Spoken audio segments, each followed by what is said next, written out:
નમસ્કાર મિત્રો.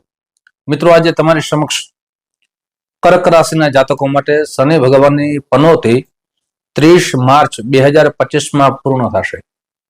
તો એના જીવનમાં શું પ્રભાવ પડશે શનિ ભગવાનનો અને શું પ્રભાવ પડી રહ્યો હતો તે વિશેષ ચર્ચા આજે તમારી સમક્ષ મૂકવા જઈ રહ્યો છું. કર્ક રાશિના જાતકો માટે આ વિડીયો ખૂબ જ ખાસ છે. સંપૂર્ણ રીતે જરૂર સાંભળજો કે આપના જીવનમાં શું પરિવર્તન આવવાનું છે, આપના જીવનમાં શું ફાયદો થવાનો છે અને આપને કઈ સાવધાની રાખવી જોઈએ. સાથે આપનું આવતું જીવન સુખમય, આનંદમય, પ્રગતિમય બની શકે તેના માટે શું ઉપાય કરવા જોઈએ. સવિસ્તાર સાથે સંપૂર્ણ રીતે તમારી સાથે હું ચર્ચા કરવા જઈ રહ્યો છું. સૌથી પહેલા શનિ ભગવાનની જે પનોતીનો સમય હતો એટલે કે શનિ ભગવાન આપના 8મા ભાવમાં હતા. શનિ ભગવાનની દ્રષ્ટિ દ્વિતીય ભાવમાં પડતી હતી. દ્વિતીય ભાવ છે એ વાણીનો છે, દ્વિતીય ભાવ છે પરિવારનો છે, દ્વિતીય ભાવ છે એ ધનનો છે. તો આપણું પેલા શું થતું હતું એ પણ સામાન્ય ચર્ચા કરી. સૌથી પહેલા આપણી વાણી ઉપર આપનો કંટ્રોલ રહી શકતો ન હતો એટલે વિવાદનું મોટું કારણ બનતું હતું.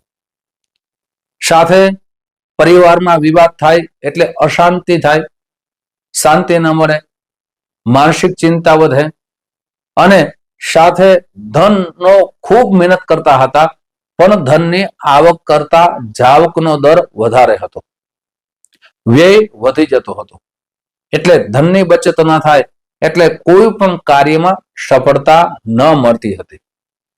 આ જ્યારે શનિ ભગવાનની પનોતી ચાલુ હતી ત્યારે આવું બનતું હતું.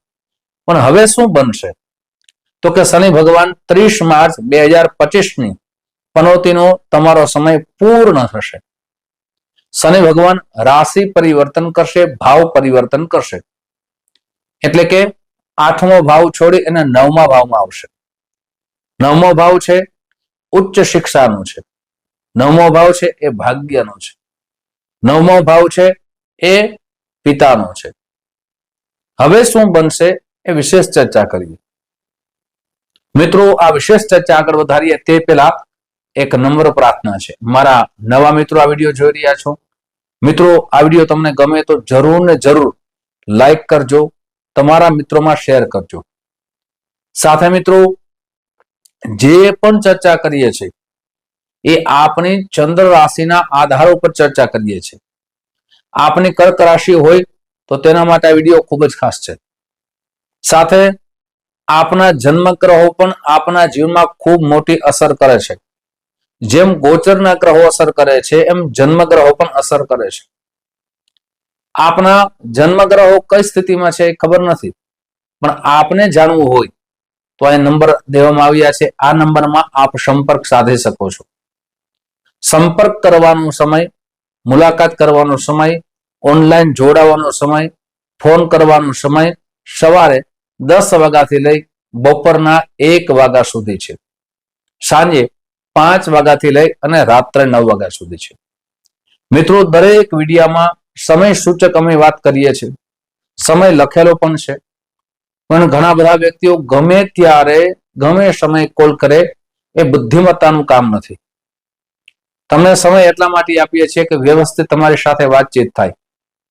તમે જે પણ વાત કરો અમે સાંભળીએ, પછી જન્મકુંડના માધ્યમથી તમને એના ઉપાય બતાવીએ.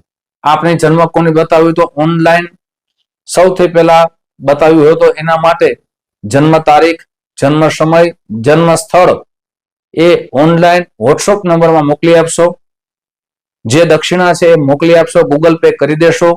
પછી આપને સમય દેવામાં આવશે, એ સમયે કોલ કરશો એટલે આપની કુંડળી વિશે ચર્ચા કરવામાં આવશે. સાથે મિત્રો ઘણી વખત હું કહી ચૂક્યો છું કે આપની પાસે જન્મ તારીખ ન હોય, જન્મ સમય ન હોય તો આપ ઓનલાઈન અમે જોઈ શકતા નથી, કેમ કે જન્મ કુંડળી જ ઓનલાઈન જોઈ શકાય છે. આપની પ્રશ્ન કુંડળી બતાવી હોય, આપની પાસે તારીખ સમય ન હોય તો રૂબરૂ આવવાનું રહેશે, જેનાથી આપના પ્રશ્ન કુંડળીના માધ્યમથી આપણા જે પણ સમસ્યા હશે એના શાસ્ત્રોક્ત અને સરળ ઉપાય બતાવવામાં આવશે. જે પણ કાર્ય કરીએ છીએ, જે પણ પૂજાપાઠ કરીએ છીએ એ શાસ્ત્રની અનુસાર કરીએ છીએ. સાથે મિત્રો ઘણા બધા વ્યક્તિઓ કોલ કરે, સીધી તારીખ આપવા માંડે, પોતાનું નામ કહેવા માંડે, સમસ્યા કહેવા લાગે, તો એ રીતે જોઈ શકાતું નથી. એપોઇન્ટમેન્ટ લઈ અને આપને સમય દેવામાં આવશે, એ સમય કોલ કરવાનો રહેશે. મિત્રો હવે વાત કરીએ, હવે શું થશે કર્ક રાશિના જાતકો માટે. તો કર્ક રાશિના જાતકો માટે ખાસ કરીને 9મો ભાવ છે ભાગ્યનો છે. સૌથી પહેલા તો આપના ભાગ્ય ઉદિત થવાનો સમય આવી રહ્યો છે. આપ ખૂબ જે મહેનત કરતા હતા પણ છતાં આપને ભાગ્યનો સાથ ન મળતો હતો, એ ભાગ્યનો સાથ અવશ્ય મળશે. સાથે આપની મુસાફરી વધશે, આપની યાત્રા વધશે. મુસાફરીમાં વિદેશ પ્રવાસ આપના માટે લાભકારક બનશે. સાથે વિદેશમાં આપ કોઈ નોકરી કરતા હો, વિદેશમાં આપ કોઈ બિઝનેસ ચલાવતા હોય તો ત્યાં પણ ખૂબ જ લાભ થવાની સંભાવના વધી જશે. પણ મિત્રો સાવધાની એ વાતની રાખવાની છે કે આપના પિતાના વિવાદમાં કોઈ પણ પ્રકારનો વિવાદ આપને કરવાનો નથી. પિતાની સેવા કરવી ખૂબ જરૂરી છે.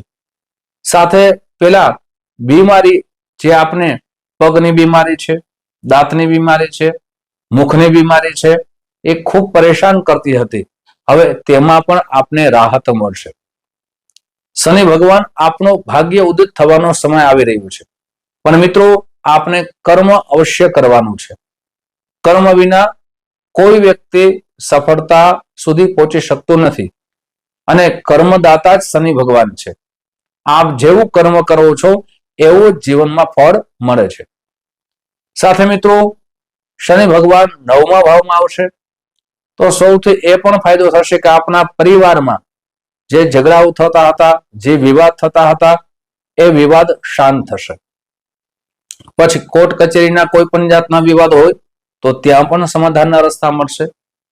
આપની વાણી ઉપર કંટ્રોલ આવશે તો આપના બિઝનેસમાં આપ આગળ વધી શકશો. સાથે વાણી ઉપરથી આપનું માન સન્માન વધશે, યશ કીર્તિનો વધારો થશે અને આપના જીવનમાં શાંતિનો અનુભવ કરી શકશો. માનસિક ચિંતા જે વધી જતી હતી એમાં પણ આપણે શાંતિનો અનુભવ થશે.